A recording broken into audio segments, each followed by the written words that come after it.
Namaste everyone. Let's continue chapter number 16th of नया रास्ता written by Sushma Agarwal जी। तो chapter 15th में क्या देखा था? हमने देखा था कि मीनू कहाँ थी? मेरठ में थी। मेरठ में अपनी वकालत की पढ़ाई कर रही थी और वहां पर उसने आशा की के लिए क्या खरीदारी की थी? आशा के लिए साड़ियां और चप्पलें ली थी। Chapter number 16 continue.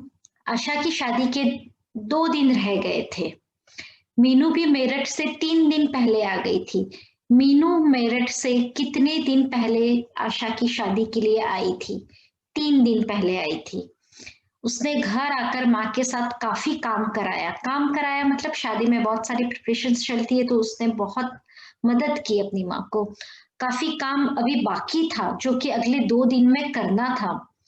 आशा यद्यपि मीनू की छोटी बहन थी। यद्यपि मतलब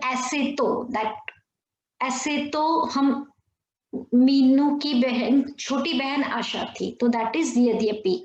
मतलब ऐसे तो आशा छोटी बहन थी, परंतु आशा की शादी पहले हो रही थी, तो मीनू को कभी भी यह एहसास नहीं हुआ कि उसकी छोटी बहन की शादी उससे पहले हो रही है। मतलब मीनू ने कभी मन से ना उसके लिए कभी मन में उसकी ऐसी नेगेटिव फीलिंग्स आई उसके लिए। ना ईर्ष्या हुई, ना घृणा हुई, ना उसे उस तरह का दुख हो रहा था कि अरे मेरी छोटी बहन की पहले कैसे हो रही है।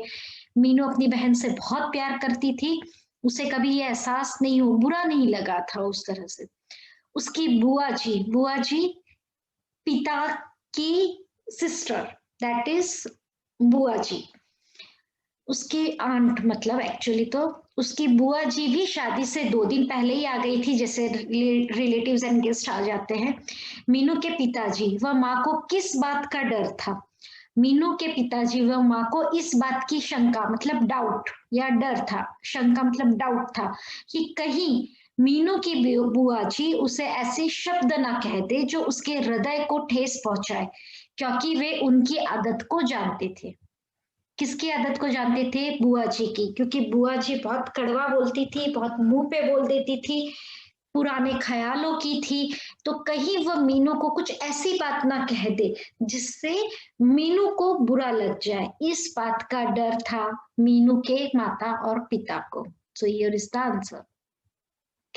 अवसर पाकर दयाराम जी ने अपनी बहन को क्या कहा? अवसर पाकर दयाराम जी ने अपनी बहन मतलब मीनू की बुआ दयाराम की बहन को कमरे में बुलाया और कहा, बहन जी, ऐसा है कि आप मीनू से उसकी शादी के विषय में कुछ न कहना। शादी के विषय में मतलब मीनू से उसकी शादी के रिलेटेड कोई बात मत करना। बुआ जी बोली, ना भैया, मैं तो उससे कुछ भी नहीं कह रही हूँ, पर हाँ, तुम पहले आशा की शादी क्या कर रहे हो? पहले तो मीनू की शादी करनी चाहिए थी। बड़ी को छोड़कर छोटी की शादी नहीं करते हैं। तो बुआ अभी भी पुराने ख्यालों की है, तो वो अपने भाई को कहती है कि तुम्हें पहले मीनू की शादी करनी चाहिए थी। उनकी यह बात सुनकर पिताजी ने क्या जवाब दिया? पिताजी ने नम्रता पूर्वक बोले, बहन जी, आजकल इन बातों को कौन मानता है? मतलब जरा हल्का कर रहे बात माहौल को, बोलते हैं ऐसी बातों को अब कौन मानता है। और फिर मीनू वकालत पढ़ रही है, तो उन्होंने क्या कारण बताया कि मीनू अभी भी वकालत पढ़ रही है, अभी उसकी शादी कैसे हो सकती है? इतना कहकर पिताजी अपने काम में व्यस्त हो गए, बिजी हो गए। अगले दिन सुबह से ही शादी की अनेक रस्में, रिचुअल्स, रीति रिवाज बहुत सारे चालू शुरू हो गए। एक रस्म के अनुसार बड़ी बहन को आरती उतारनी होती है। आरती जैसे हम राखी के दिन भी या ऐसे भी एक दिया लगाते हैं और सामने वाले की आरती उतारना, तो मतलब एक पूजा करते हैं। किसकी हो रही थी? तो आशा की आरती उतारनी थी। जैसे ही उस रस्म का नंबर आया, मतलब जैसे ही वो रस्म शुरू हुई, बुआ जी बोली, मीनू की माँ, इस रस्म को कौन करेगा? बुआ जी ने किससे कहा? बुआ जी ने ये बात मीनू की माँ से पूछा कि आप ये रस्म कौन करेगा? सामने बैठी मीनू की ओर इशारा करते हुए माँ बोली, बड़ी बहन ही करती है, तो यह रस्म इसलिए मीनू ही करेगी। तो कौन सी रस्म थी? रस्म में क्या होता है? कौन करता है? किसने कहा था? बुआ ने कहा था। रस्म क्या थी? कि होने वाली जो दुल्हन है उसकी आरती उतारती थी, और आरती कौन उतारता था? बड़ी बहन उतारती थी, ये रस्म थी। और बड़ी बहन कौन थी? मीनू थी। और किसने पूछा था? बुआ ने पूछा था। So this is the answer. Meenu, अरे मीनू कैसे कर सकती है? यह रस्म तो शादीशुदा बहन ही कर सकती है, मतलब मैरिड वुमन, मतलब बहन जिसकी शादी हो गई हो वही ये रस्म कर सकती है। और मीनू की तो अभी शादी ही नहीं हुई है। बुआ जी कुछ उत्तेजित होकर बोली, कुछ तेज जोर से बोली। यह बात सुनकर सामने बैठी मीनू का चेहरा मुरझा गया। चेहरा मुरझा जाना, सैड हो जाना, दुखी हो जाना। मीनू के मुरझाए चेहरे को देखकर माँ उसकी मन स्थिति समझ गई। मन स्थिति, मन की स्थिति, मतलब इन उसके मन की फीलिंग्स समझ गई। और बुआ जी से बोली, आजकल कौन मानता है इन सब बातों को? मीनू ही करेगी सारी रस्में। तो यहाँ पर मीनू के माता पिता बहुत सपोर्टिव है, हर जगह उसका सपोर्ट कर रहे हैं। यह कहकर माँ का पूजा का थाल सजाने लगी। यह कहकर माँ पूजा का थाल सजाने लगी। ओके, यह कहकर माँ, या कॉमा ले लेते। यह कहकर माँ पूजा का थाल सजाने लगी, मतलब पूजा की जो थाली होती है, दो प्रिपरेशन में लग गई। जो ही मीनू ने रस्म शुरू की, आसपास की महिलाओं का कैसा व्यवहार था? जो ही मीनू ने रस्म शुरू की, आस पड़ोस नेबरहुड जो लेडीज आती है, वो महिलाओं की कटाक्षपूर्ण निगाहों ने मीनू को बेचैन कर दिया। व्हाट इज कटाक्षपूर्ण निगाहें? कटाक्षपूर्ण मतलब जैसे उसे हम, जैसे कुछ सुना रही हो उनकी आंखें, जैसे बोल के नहीं होता है, जैसे कहीं ना कहीं उनकी आंखें ये बोल रही थी कि उसकी तो अभी तक शादी भी नहीं हुई और छोटी बहन की शादी हो रही है। इस तरह से कटाक्षपूर्ण मतलब सुनाते हो, सुनाना किसी को, बहुत खरी खोटी सुनाने को कटाक्ष कहते हैं। तो यहाँ पे कटाक्षपूर्ण निगाहें, निगाहें मतलब आंखें, तो उस डाउटफुल और उनके आंखों में बहुत सारे जैसे क्वेश्चंस हो, उस तरह से वो मीनू को देख रही थी और मीनू बहुत बेचैन हो रही थी। सभी आपस में धीरे धीरे कटाक्ष करने लगी। कटाक्ष मतलब बुराई करने लगी, एक तरह से कड़वी बातें कर रही थी मीनू के बारे में। उस समय मीनू का दिल हुआ, उसका मन हुआ कि उस पूजा के थाल को वहीं छोड़कर अंदर बिस्तर पर जाकर खूब रोए। मीनू ने अपने आप को संभाला, परंतु उसने संयम से काम लिया। संयम मतलब पेशेंस रखे, कंट्रोल किया अपने आप को। बहुत समझदार थी, बहुत करेजियस है मीनू, उसने अपने आप को संभाला। उसने कहीं भी ये जाहिर नहीं होने दिया कि उसको हर्ट हुआ है। ओके, रस्म पूरी हो जाने पर ही वह वहां से हटी। मीनू कब गई? क्या वह पूजा छोड़ के गई वहां से? नहीं, पूजा खत्म होने के बाद ही गई। क्यों? क्योंकि महिलाएं उस पे कटाक्ष कर रही थी, कटाक्षपूर्ण निगाहों से देख रही थी, जो मीनू को पसंद नहीं आ रहा था। और मीनू बहुत दुखी थी। जैसे ही वह अंदर कमरे में गई, एकांत में उसका हृदय रो पड़ा। तो ये लाइन दी जाती है, क्वेश्चन आता है कि एकांत में वो क्यों रोई? तो दिस इज द आंसर। इस तरह का व्यवहार हुआ था रस्म निभाते वक्त। उसके नेत्रों में आंसू टपक पड़े, रोने लगी, आंसू, टीयर्स। इतने में ही आशा ने कमरे में प्रवेश किया। उसकी छोटी बहन आशा को देखकर उसने झटपट अपने आंसू पोंछे, फटाफट, फास्ट, क्विकली। उस अपने को संयत करके, संयत अपने आप पे कंट्रोल करके आशा से बातें शुरू करनी कर दी। मतलब उसकी बहन, छोटी बहन को पता ना चल जाए कि उसे कुछ सुनना पड़ा और वो रोई है। अगले दिन घर में विशेष विशेष स्पेशल चहल पहल थी। क्यों? क्योंकि शादी का दिन था। काफी मेहमान, बहुत गेस्ट आ गए थे। बारात आने में कुछ ही घंटे रह गए थे। व्हाट इज बारात? हमने पहले भी देखा है, नीलिमा की बारात आई थी। बारात मतलब ग्रूम आते हैं अपने रिलेटिव्स, फ्रेंड्स के साथ शादी करने के लिए, तो सारे लोग एक साथ आते हैं, दैट इज बारात। बच्चे एक समूह समूह एक ग्रुप में एकत्रित एक होके खेल रहे थे। सभी बड़े व्यक्ति काम में व्यस्त थे। कब आता है ये आंसर? जब पूछा जाता है कि आशा की शादी के दिन का घर में, घर का वर्णन कीजिए, घर के हाल का। तो दिस इज द वर्णन। शाम के समय, दिस विल कंटिन्यू वही है। शाम के समय कुछ रस्में भी हो रही थी। रस्मों में आशा को तैयार होने के लिए ऊपर वाले कमरे में भेज दिया गया। तो till here will be the answer कि क्या हाल चल रहा था। मीनू व आशा की कुछ सहेलियों ने मिलकर उसे सजाया। आशा को किसने सजाया? सजाया मतलब किसने तैयार किया था? तो कोई पार्लर से नहीं आया था। आशा को मीनू व आशा की कुछ सहेलियों ने सजाया। आंसर, कैसे सजाया था? लाल रंग के लहंगा। What is lehenga? लहंगा जो इंडियन वेडिंग में पहनते हैं, एक ट्रेडिशनल एथनिक वेयर। तो लाल रंग के लहंगे में आशा का रंग रूप और अधिक निखर आया था। बहुत ज्यादा ब्यूटीफुल लग रही थी लाल कलर के लहंगे में। जो कोई भी उसे देखता उसके रंग रूप की प्रशंसा करता। Okay, this was the answer. Okay, Asha के विवाह में मीनू किस तरह से तैयार हुई थी? आशा के विवाह में मीनू ने एक साड़ी खरीदी थी। वैसे तो साड़ी पहनने में उसे बहुत अधिक परेशानी अनुभव होती है। अनुभव होना मतलब यहाँ पे अनुभव होने का मतलब है बहुत अधिक परेशानी, ट्रबल होती है उसको, क्योंकि शुरू शुरू में साड़ी संभालना कोई आसान काम तो नहीं है, क्योंकि रूटीन में हम साड़ी पहनते नहीं है, तो व्हेन स्टार्टिंग में पहननी पड़ती है तो इट इज नॉट इजी। परंतु उसने अपने लिए विशेष तौर से स्पेशली एक विवाह के लिए, शादी के लिए एक साड़ी खरीदी थी। उसने उस साड़ी को पहना। तो उसकी साड़ी कौन से कलर की थी और वो कैसे तैयार हुई थी? हरे रंग की, ग्रीन कलर की उसकी साड़ी में मीनू सुंदर लग रही थी। हल्का सा उसने मेकअप किया था। मेकअप करने के बाद उसका रंग रूप निखर आया था।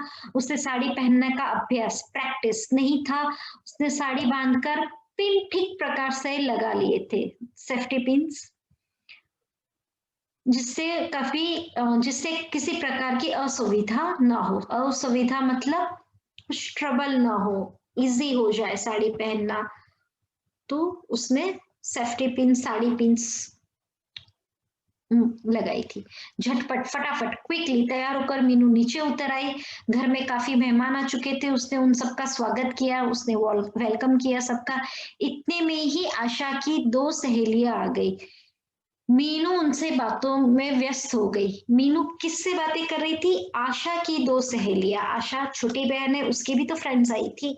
तभी उसका ध्यान उन दो महिलाओं की ओर आकर्षित हुआ जो आपस में बैठी बातें कर रही थी। किस तरह तैयार हुई थी? सेकंड क्वेश्चन में महिलाएं क्या बातें कर रही थी? पहली महिला ने पूछा, इनकी बड़ी बेटी कहाँ है जिसकी अभी शादी नहीं हुई है? गॉसिप। दूसरी महिला ने मीनू की तरफ इशारा करते हुए बताया, वह सामने जो हरे रंग की साड़ी में खड़ी है वही बड़ी बेटी है। तीसरी महिला बोली, लड़की तो बड़ी भी सुंदर है। बड़ी भी सुंदर है, यहाँ बड़ी का मतलब है द एल्डर डॉटर। बड़ी मतलब बहुत ज्यादा मतलब नहीं है यहाँ पे।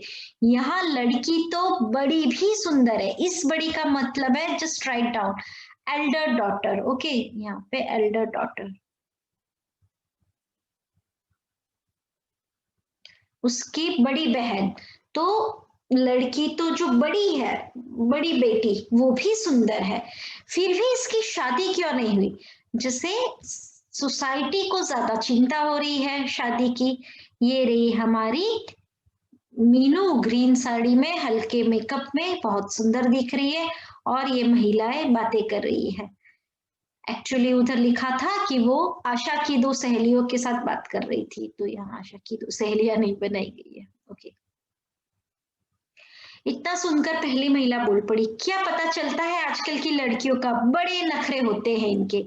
नखरे, नखरे मतलब बहुत सारे नखरे होते हैं कि एक बार जैसे सोसाइटी में आम उस समय की, कुछ समय पहले की है, और आज भी कहीं जगह ऐसी सोच होती है लोगों की कि पढ़ लिख गए हैं तो बहुत ज्यादा नखरे कर रहे हैं। ओके, दूसरी महिला जो कि मीनू के परिवार को अच्छी तरह जानती थी, कोई एक अच्छा बंदा भी होता है, वो बोली, ये लड़की वकालत पढ़ रही है इसलिए उसने अभी शादी करने से मना कर दिया। तो उसको पता था रीजन, तो उसने बता दिया।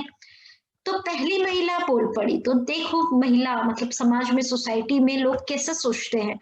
पढ़ाने के चक्कर में कौन अपनी बेटियों को इतना जवान करता है, इतना जवान करता है मतलब इतना लेट, मतलब शादी करवाता है। अभी तक उसने शादी नहीं करवाई है, आधी उम्र, हाफ ऑफ द एज पढ़ाई के चक्कर में ही निकल जाती है। मतलब पढ़ाई के लिए, सो पढ़ाई, करियर, ये सब बातें इस सोसाइटी के महिलाओं के लिए बड़ी बात नहीं थी। तो मीनू आशा की सहेलियों के साथ खड़ी बातें कर रही थी, परंतु उसके कान उन महिलाओं की बातें भी सुन रहे थे। उसके कान मतलब उसका ध्यान था, अटेंशन उधर भी था। ये सब बातें सुनकर वह बहुत ऊब चुकी थी। ऊब जाना, फ्रस्ट्रेट हो जाना। क्या ओके, तो दिस वाज द आंसर कि महिलाएं किस तरह से कटाक्ष कर रही थी, मीनू को क्या लग रहा था उस वक्त, और मीनू फिर क्या अनुभव करती है, क्या सोचती है। So that will be the answer. ये मीनू को बहुत बुरा लग रहा था ये सब सुन के, वो उनकी बातें सुनकर उब चुकी थी। वह सोच रही थी कि क्या इस समाज में कभी किसी को अपनी तरह से जीने का अधिकार नहीं है। मतलब गर्ल चाइल्ड को, वुमन को, एक महिला को, एक लड़की को क्या जीने के राइट्स नहीं है? क्या वो शादी करे या ना करे, किसी को क्या चिंता है इस बात की? मतलब क्या फर्क पड़ता है, कोई उनको क्या पड़ी है? मतलब जैसे हम बोलते हैं ना, बाबा दिस, तुम्हें क्या इससे? इस समाज को किसी तरह भी चैन नहीं पड़ता है। तो वो मैं यहाँ पे समाज, सोसाइटी की जो सोच है उससे फ्रस्ट्रेट हो चुकी थी, ऊब चुकी थी। उसे बुरा लग रहा था उन लोगों को सुनकर। इस तरह की बातें सुनकर मीनू का हृदय बेचैन हो उठता, रेस्टलेस। उसके हृदय की पीड़ा, पेन को कोई नहीं समझ पाता था, फिर भी मीनू के अंदर बहुत सहन शक्ति थी। सहन शक्ति, वो टॉलरेट कर पाती थी हर चीज को। अपने दिल की पीड़ा को वो चेहरे तक ना आने दे रही थी, पर कहीं भी उसके फेस से पता नहीं चल रहा था कि उसके अंदर इतना कुछ चल रहा है। जयमाला का कार्यक्रम भी संपन्न हो गया। व्हाट इज जयमाला? जयमाला जब दुल्हा और दुल्हन एक दूसरे के गले में वरमाला डालते हैं, दैट इज फूलों का हार पहनाते हैं, तो दैट इज जयमाला। मीनू प्रसन्नता पूर्वक हैप्पीली हर कार्य करती रही, और हर कार्यक्रम, इन एवरी ओकेजन, एवरी रस्म, सब में भाग लेती रही, पार्टिसिपेट कर रही थी। सुबह मतलब रात भर शादी चलती रही। सुबह विदाई के समय, व्हाट इज विदाई?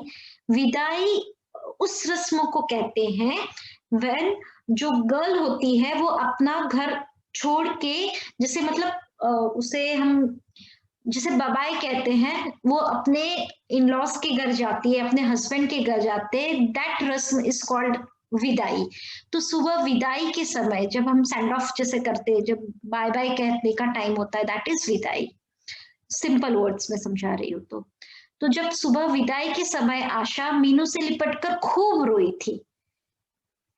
दयाराम जी व उनकी पत्नी के नेत्रों से तो आंसू रुक ही नहीं पा रहे थे। मतलब आंसू नहीं रुकने, बहुत रोना रहे थे। यह कैसी विचित्र घड़ी होती है? तो दिस लाइन देख के अगर पूछेंगे यह कैसी विचित्र घड़ी होती है, यहाँ पे विचित्र घड़ी का उद्देश्य क्या है या उसका मीनिंग लिखिए, अर्थ बताइए। तो व्हाट इज विचित्र घड़ी? तो विचित्र घड़ी मतलब स्ट्रेंज मोमेंट। तो यहाँ विचित्र क्यों कहते हैं? विचित्र का मतलब ही यहाँ वैसा है कि जब माता पिता अपने बेटी को, लड़की को पाल पोस के छोटे से बड़ा करते हैं, और वो घड़ी, वो समय, वो पल, वो मोमेंट आ जाता है जब वो किसी और के हाथों में दे दी जाती है, इसलिए यहाँ इसे विचित्र घड़ी कहा गया है। ओके, उस बेटी को सदा के लिए दूसरे के हाथों में सौंप देते हैं। हर पल साथ रहने वाली बिटिया के लिए वह घर पराया हो जाता है। पराया मतलब जो अपना नहीं है, दैट इज पराया। घर ही क्या, बिटिया भी तो पराया धन ही हो जाता है। व्हाट इज पराया धन? आप ये बार बार सुनेंगे। पराया धन, पराया मतलब जो अपना नहीं है, मतलब जो किसी और का है। एंड व्हाट इज धन? धन मतलब अमानत। व्हाट इज अमानत? हमें किसी और की चीज संभालने के लिए दी जाती है, and when we return it, मतलब we don't have any right on that, when we return it, that is called as धन। तो जब हम अपनी बेटी, जो हम पराया धन बोलते हैं, मतलब वो हमारी नहीं है, वो किसी और की अमानत है, and we return it, that is पराया धन। तो कहते हैं कि पराया धन होता है मतलब एक दिन तो उसे किसी और के घर जाना ही पड़ता है। जैसे ही आशा विदा हुई, माँ अंदर जाकर फूट फूट कर रो पड़ी। माँ अंदर जाकर फूट फूट कर रो पड़ी, मतलब माँ बहुत ज्यादा रोई। पिताजी के नेत्र भी जल से पूर्ण थे। जल, आंसू, पूर्ण मतलब रोए, परंतु उन्होंने अपने ऊपर संयम कंट्रोल करके अपना काम शुरू कर दिया। माँ को इस तरह रोती देखकर मीनू को लगा कि वह कभी भी शादी नहीं करेगी। माँ-पिता को देख के मीनू को क्या लगा कि वो क्या अनुभव किया? उसने किया कि वह कभी भी शादी नहीं करेगी, हमेशा ही माँ के पास रहेगी। एक बहुत इमोशनल सा सीन क्रिएट हो गया वहाँ पे एंड मीनू ने सोच लिया कि मैं अपने माँ-बाप को छोड़ के कभी नहीं जाऊँगी। माँ के प्रति एक विचित्र स्नेह उसके हृदय में उमड़ पड़ा, एक स्पेशल काइंड ऑफ अफेक्शन और एक अजीब-सी उसको फीलिंग हो रही थी अपने माँ-बाप के लिए बहुत ज़्यादा प्यार आ रहा था। कितना कष्ट सहा है माँ ने हमारे लिए, मतलब माँ ने हमारे लिए बहुत ज़्यादा तकलीफ़ें सहन की, तो क्या अनुभव कर रही थी? तो दिस इज़ द आंसर ये सारा। उसने हमारी हर खुशी व हर सुख-सुविधा का ध्यान रखा, अपने बीमारी में भी हर सुख-सुविधा मतलब हमारे लिए उसने ध्यान रखा ऑब्वियसली। अपनी बीमारी में भी सदैव हमारी ही चिंता करती रहती है, मतलब खुद अगर बीमार है तो भी बच्चों की ही चिंता करती है। पर ये कैसा रिश्ता होता है, जो कि पल भर में बेटी को माँ से अलग कर देता है? इस तरह के अनेक विचार मीनू के मस्तिष्क में घूमने लगे कि जैसे ही शादी हो गई, पराया धन हो गई तो माँ क्या बेटी अ, बेटी क्या माँ से अलग हो गई? तो ये सब क्या है? इस तरह के अनेक तरह के थॉट्स उस समय मीनू के मन में आ रहे थे। मीनू ने माँ को एक ग्लास पानी पिलाया, सांत्वना देते हुए बोली, "संभालना, टेकिंग केयर। माँ आप रो नहीं, आपकी एक बेटी ही तो विदा हुई है मतलब इस घर से उसके घर चली गई है, ओके। तो एक बेटी तो विदा हुई है, दूसरी बेटी तो अब भी आपके पास ही है। यह बेटी आपको रोता हुआ छोड़कर नहीं जाएगी, यह आपके पास ही रहेगी। इस तरह मीनू अपनी माँ को संभाल रही है। माँ का जवाब क्या है? यह बात सुनकर माँ ने मीनू को अपने हृदय से लगा लिया। दोनों जन एक दूसरे से लिपट कर रोए और रुआसे स्वर में बोले, नहीं बेटी, ओ सॉरी, नहीं बेटी, ऐसा ना कहो।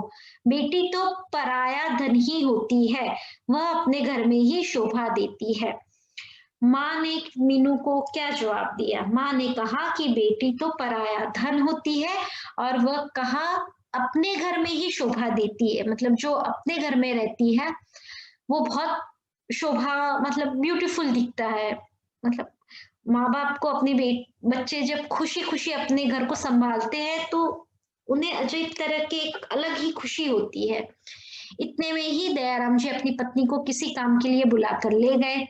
4 दिन तक मीनू के साथ घर के सभी काम करती रही। मीनू माँ के साथ, ओके, मतलब अब शादी हो गई, आशा चली गई ससुराल, मीनू ने माँ को सँभाला। 4 दिन तक वो पोस्ट मैरिज मतलब शादी के बाद का जो घर में बहुत सारे गेस्ट रहते जाते, जो काम है वो संभाल रही है। विवाह के बाद घर कितना अव्यवस्थित हो जाता है, उसे व्यवस्थित करने का कार्य मीनू ने ही किया। मीनू ने घर को कैसे संभाला? शादी के बाद 4 दिन तक संभाला और घर को व्यवस्थित किया। अब सब कुछ व्यवस्थित हो चुका था, घर का काम तो माँ स्वयं कर लेती थी, जो रूटीन के वर्क थे वो माँ खुद कर लेती थी। मीनू को अब किस बात की चिंता हो रही थी? This will be the question, तो answer will be the Meenu को अब अपनी पढ़ाई की चिंता हो रही थी। ये इजी लगता है बट एट द राइट जब हम आंसर लिखते हैं at that time we write कि मीनू को अपने माँ बाप की चिंता हो रही थी। नो, मीनू को अब अपने पढ़ाई की चिंता हो रही थी क्योंकि वो इतने दिन से शादी के लिए आई थी और उसकी पढ़ाई का नुकसान हो रहा था। जब तक शादी के कार्य में व्यस्त रही, बिजी रही, तब उसका ध्यान पढ़ाई की ओर नहीं गया, तब वो भूल गई थी। पर विवाह का संपूर्ण कंप्लीट वर्क संपन्न हो जाने के बाद, खत्म हो जाने के बाद उसका ध्यान अपनी पढ़ाई की ओर गया। मीनू को लगा कि अब मेरठ जाने के बाद उसे बहुत लगन से पढ़ना पड़ेगा क्योंकि वह काफी दिनों की छुट्टियां ले चुकी थी। तो किस बात की चिंता हो रही थी? पढ़ाई की। क्यों? This will be the answer. छुट्टियां ले ली थी, अब पढ़ना पड़ेगा, काफी दिन हो गए थे वगैरह वगैरह। उसने अपने माता पिता से मेरठ जाने की अनुमति ली। माँ को बिल्कुल उस समय क्या अनुभव कर रही थी जब शादी के बाद, आशा की शादी के बाद वो जा रही थी, उसे अच्छा तो नहीं लग रहा था, परंतु एक और माँ का स्नेह था, माँ का प्यार था और दूसरी ओर उसे अपनी पढ़ाई की चिंता हो रही थी। इस तरह से मीनू बहुत सोच रही थी और डिसाइड नहीं कर पा रही थी, परंतु उसे जाने की अनुमति किसने दे दी? मीनू की माँ ने ही स्वयं उसे मेरठ जाने की अनुमति दे दी। क्यों दीदी? क्योंकि वे जानती थी कि आशा के विवाह के कारण मीनू की 10 दिन की छुट्टियां हो गई है। सी हमें लगता है simple while reading the this कि वे जानती थी कि, बट व्हेन क्वेश्चन हम लोग फ्रेम करते हैं या पूछा जाता है कि अनुमति किसने दी, क्यों दी, तो क्यों का जवाब हमें नहीं आता है, बहुत सिंपल रहता है। क्योंकि वे जानती थी कि आशा के विवाह के बाद मीनू के 10 दिन की छुट्टियां हो गई है। तो आई सजेस्ट यू कि हर एक पैरा में एक क्वेश्चन फ्रेम करिए, सो इजी भी रहेगा लर्न करने को एंड कंफ्यूजन भी थोड़ा कम हो जाएगा। Okay, we'll meet in the next video, जब video number 17। Keep learning, keep listening, bye bye.